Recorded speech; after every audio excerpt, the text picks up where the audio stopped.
Nous poursuivons le débat. Madame Simonet, pour 3 minutes. Ça va être sage. Madame la maire, monsieur le préfet. Madame la maire, quel sens du timing? Au moment où nationalement on voit la dérive autoritaire, sécuritaire, vous choisissez précisément ce moment politique pour annoncer votre revirement de plus. Dorénavant, vous voilà pour la création d'une police municipale à Paris. Votre veste à peine retournée, le débat s'installe pour ou contre son armement. Eh bien non. Pour ma part, hier, aujourd'hui et demain, je ne changerai pas de position. J'estime que la sécurité doit relever d'une fonction régalienne de l'État. Oui, il faut pouvoir garantir la sécurité et la sûreté de l'ensemble des Parisiennes et des Parisiens, de l'ensemble des Françaises et des Françaises. Et c'est un service public national et c'est à la police républicaine et à l'État régalien de l'assurer.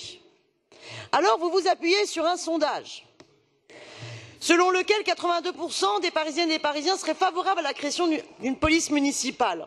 Évidemment, ce sondage ne précise absolument pas quelles seraient ses compétences et quelles seraient ses missions. D'ailleurs, dans ce même sondage, on voit également qu'au moins les 2/3 trouvent que leur ville est assez sûre et en même temps, les 3/4 affirment que la sécurité est une compétence qui relève de la police nationale, selon eux. Et il y a cet attachement-là à l'égalité républicaine sur tout le territoire, à une police républicaine qui soit véritablement bien formée, accompagnée dans l'ensemble de ses tâches. Alors, les uns et les autres, vous nous dites oui, mais il faut un espace public apaisé. Mais là, j'espère que tout le monde est d'accord. On veut toutes et tous un espace public apaisé. Mais de quoi parlons-nous? Si vous nous parlez, par exemple, j'ai entendu de la lutte contre le sexisme. Très bien. La lutte contre le sexisme et contre les violences sexuelles de rue. Croyez-vous une seule seconde que ce soit la police municipale que vous allez mettre en place qui sera en capacité de lutter contre? J'estime pour ma part qu'on ferait mieux sur cette thématique-là de penser à la fois au renforcement des moyens alloués aux militantes associatives du mouvement féministe pour leur intervention dans l'ensemble des quartiers, et les actions dans l'ensemble des arrondissements, et que par contre on continue à travailler avec monsieur le préfet pour faire en sorte que dans les commissariats, eh bien, les femmes qui déposent plainte soient bien accueillies, et j'en sais quelque chose pour avoir accompagné récemment quelqu'un, hélas, elles ne le sont pas toujours.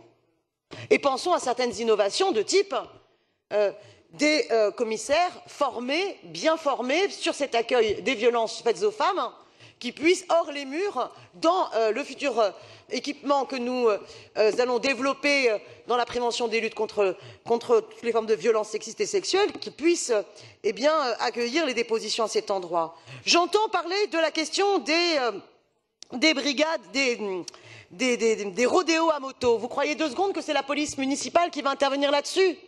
On voit bien qu'au contraire, il faut un travail renforcé de prévention dans les quartiers. Renforçons les moyens alloués aux clubs de prévention qui n'ont vu que leurs moyens baisser. Renforçons les associations de quartier d'éducation populaire. Et par contre, exigeons une véritable police républicaine contre la suppression des postes qu'elle a pu subir. Donc non, arrêtez de retourner votre veste, Madame la maire. De parole, Madame Simonet. Merci beaucoup.